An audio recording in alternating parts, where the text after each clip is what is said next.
안녕하세요. 오늘도 복된 날입니다. 오늘은 창세기 19장 1절에서 11절 말씀을 살펴보겠습니다. 요즘 시대를 정의하는 말 중 하나는 절대적인 기준이 사라진 시대입니다. 내가 좋다는데 무슨 상관이야.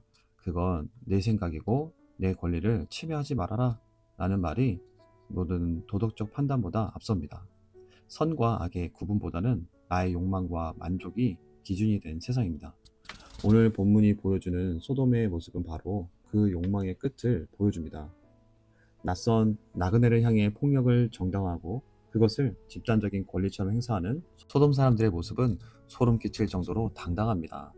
죄가 문화가 되고 악이 권리가 된 소돔의 어두운 밤을 통해 오늘 우리가 지켜내야 할 거룩한 문은 어디인지, 우리가 닫아야 할 마음의 문은 무엇인지 깊이 묵상해 보길 원합니다. 1절에서 3절 말씀입니다.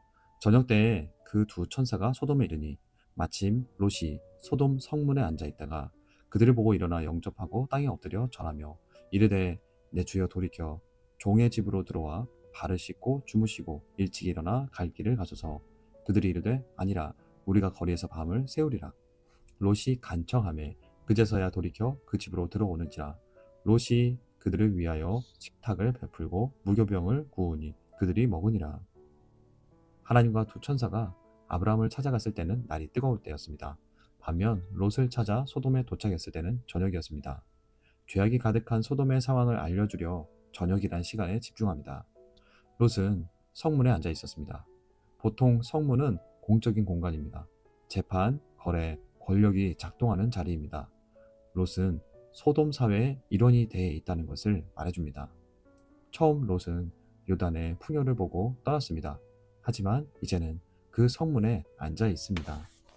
롯은 아브라함이 하나님과 두 천사를 맞이했던 것처럼 하나님인 줄 몰랐지만 나그네를 환대했습니다. 롯은 소돔 안에서 나그네를 환대하는 거의 유일한 사람이었습니다.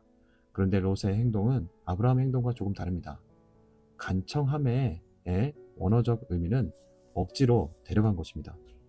이 도시는 밤에 나그네가 있으면 안 되는 도시라는 것을 롯의 행동이 보여주는 것입니다. 그러니까 롯은 소돔의 죄악에 동화되어서 살고 있었지만 그들을 보호하려고 집으로 피신시킨 것입니다. 롯은 그들을 위해 식사를 베풉니다. 그러나 위기의 상황이 다가옵니다. 이어지는 4절에서 5절입니다. 그들이 눕기 전에 그 성 사람 곧 소돔 백성들이 노소를 막론하고 원근에서 다 모여 그 집을 에워싸고 롯을 부르고 그에게 이르되 오늘 밤에 네게 온 사람들이 어디 있느냐 이끌어내라. 우리가 그들을 상관하리라. 하나님과 두 천사는 이제 잠자리에 들기 전이었습니다. 그런데 소돔 성의 사람들이 어른들과 젊은이들이 다 모였습니다. 그들을 상관하리라는 원어는 육체적 관계를 뜻합니다.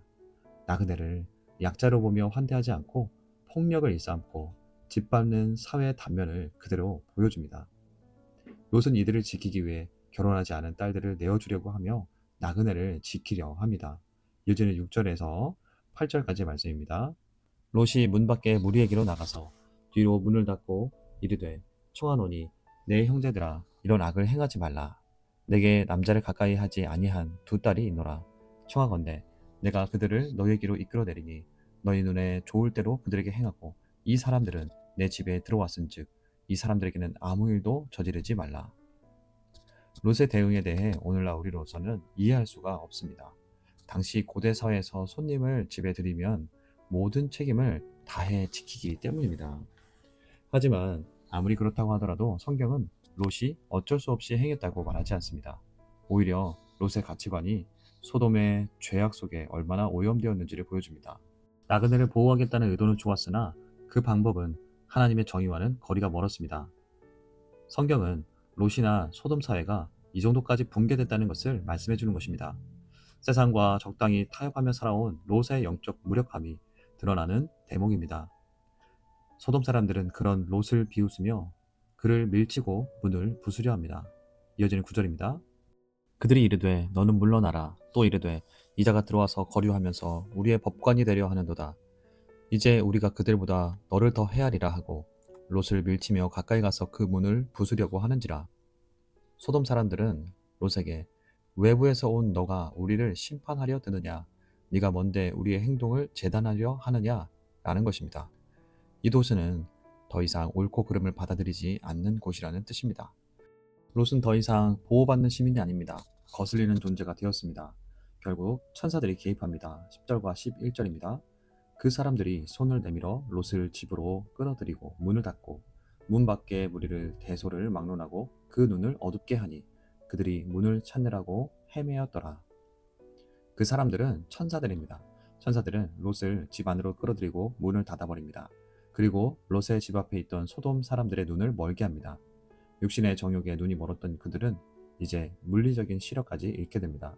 그런데 무서운 사실은 눈이 먼 상태에서도 그들은 여전히 문을 찾느라고 헤매었다는 점입니다. 심판의 징조 앞에서도 죄를 멈추지 않는 완악한 인간의 실상을 보여줍니다. 소돔의 멸망은 예고된 것이었습니다. 나그네를 성적 폭력의 대상으로 삼는 소돔 사람들의 악함, 그리고 위기 앞에서 딸들을 대안으로 제시하는 롯의 영적 혼란은 소돔이 더 이상 희망이 없는 땅임을 증명합니다. 아브라함이 찾았던 의인 10명은 소돔에 없었습니다. 심지어 롯조차도 소돔의 문화에 깊이 물들어 영적 분별력을 잃어가고 있었습니다. 하나님은 가나안 입성을 앞둔 이스라엘에게 말씀하십니다. 이스라엘은 가나안에 들어가면 소돔 같은 문화와 맞닥뜨릴 예정이었습니다. 하나님은 말씀하십니다. 너희는 그 땅에 살되 그 땅의 방식으로 살지 말라. 성문에 앉아있던 롯과 같이 그곳의 문화에 젖어 살면 너희도 롯처럼 영적 분별력을 잃게 될 것이다. 성문에 앉는 자가 아니라 말씀 앞에 서는 자가 되라 말씀하십니다. 하나님은 오늘 우리에게도 말씀하십니다. 오늘 우리의 시대도 소돔과 닮은 점이 많습니다. 죄가 개인 선택이 아니라 취향과 권리가 되고 폭력이 구조화되고 선을 말하는 사람이 불편한 존재가 되는 시대. 약자를 이용하고 뒤틀린 욕망을 당당하게 요구하며 그 흐름에 따르지 않는 자들을 조롱합니다. 주 안에서 사랑하는 여러분, 오늘 우리는 이 세상 한복판에서 어떤 모습으로 살아가고 있습니까? 하나님은 오늘 우리에게 문을 닫으라고 하십니다. 세상에 죄악이 들어오지 못하도록 우리 가정과 마음의 문을 거룩함으로 닫아야 합니다. 눈이 먼 채 여전히 욕망의 문을 찾는 세상 사람들 속에서 우리는 하나님 안에 있길 축복합니다. 하나님은 우리가 세상 속에 살지만 세상에 속하지 않기를 말씀하십니다. 우리가 이 시대의 소돔 속에서 구별된 예배자로 살아가기 위해 하나님 앞에 기도하기를 원합니다. 그렇게 되기 위해 우리도 욕망의 눈이 먼 세상 사람들처럼 살지 않길 위해 기도합시다. 하나님의 진리의 빛 가운데 거하며 우리 가정과 공동체를 거룩하게 지켜내는 파수꾼이 되기를 축복합니다. 그리고 영적 분별력을 잃지 않도록 우리를 지키기를 축복합니다. 세상의 화려함과 타락한 문화 속에 살면서도 롯처럼 가치관이 오염되지 않게 하시고 무엇이 하나님의 뜻인지 분명히 분별하며 타협하지 않는 믿음 주시기 위해 기도하기를 원합니다. 말씀을 기억하며 하나님 앞에 섭니다. 오늘을 살아가며 우리도 여러 유혹들에 흔들립니다. 세상 한복판에 살아가다가 우리 자신도 모르게 세상의 가치관에 녹아들어갑니다. 구별된 예배자로 서도록 우리를 지켜 주옵소서. 영적 분별력을 잃지 않고 하나님의 뜻을 분별할 수 있는 은혜를 더하여 주옵소서. 기도하며 나아가겠습니다.